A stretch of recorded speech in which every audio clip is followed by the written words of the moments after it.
హైదరాబాద్ సోమాజిగూడలోని ఓ హోటల్లో ఐశ్వర్య బియ్యం నూతన బ్రాండ్ ప్రముఖ యాంకర్ సుమా, సంస్థ ఎండి శ్రీధర్, ఎస్బీఐ ఏజీఎం శ్రీనివాస్ రాఘవన్లతో కలిసి ఆవిష్కరించారు. తెలుగు రాష్ట్రాలకు ప్రధాన ఆహారమైన అన్నాన్ని అందించడమే లక్ష్యంగా తమ ఉత్పత్తులను తీసుకొచ్చినట్లు చెప్పారు. 18 నెలల పాటు నిల్వ ఉంచి ప్రత్యేక పార్సిల్స్ ద్వారా బియ్యాన్ని మార్కెట్లోకి తీసుకొచ్చామన్నారు. త్వరలోనే భారీ షాపింగ్ మాల్స్తో పాటు అన్ని రకాల షాపుల్లో అందుబాటులో ఉంచుతామన్నారు. ఈ కామర్స్ వెబ్సైట్లలో తమ ఉత్పత్తులను కొనుగోలు చేయవచ్చని వారు తెలిపారు.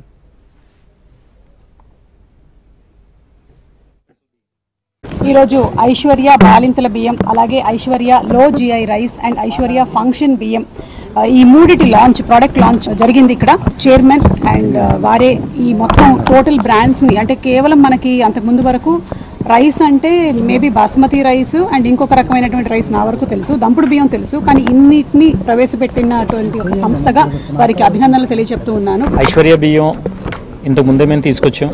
అది అందరికీ ఆరోగ్యాన్ని ఇస్తూ అందరితోటి ఆదరింపబడింది. అలాగే ఇప్పుడు ఐశ్వర్య బియ్యం ఏంటంటే డయాబెటీస్ వచ్చిన వాళ్ళు వాడాలనే కొంత అపోహ ఉంది, ఎందుకంటే దంపుడు బియ్యం క్వాలిటీ అని మేము ప్రవేశపెట్టాం కాబట్టి. కానీ అది అందరూ వాడుకునే బియ్యం అది.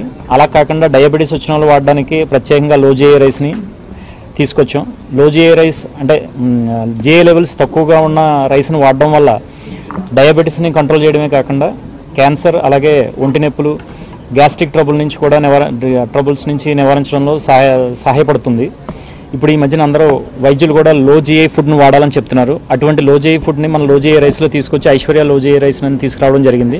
ఇది డయాబెటీస్ వచ్చిన వాళ్ళు కూడా సంతృప్తికరంగా అన్నం తినడానికి ఉపయోగపడుతుందని, వాళ్ళు హ్యాపీగా ఉండొచ్చు అని చెప్పేసి ఈ డయాబెటీస్ కంట్రోల్ చేయడంలో ఇది సహాయకారిగా ఉంటుందని మేము ఆశిస్తున్నాం.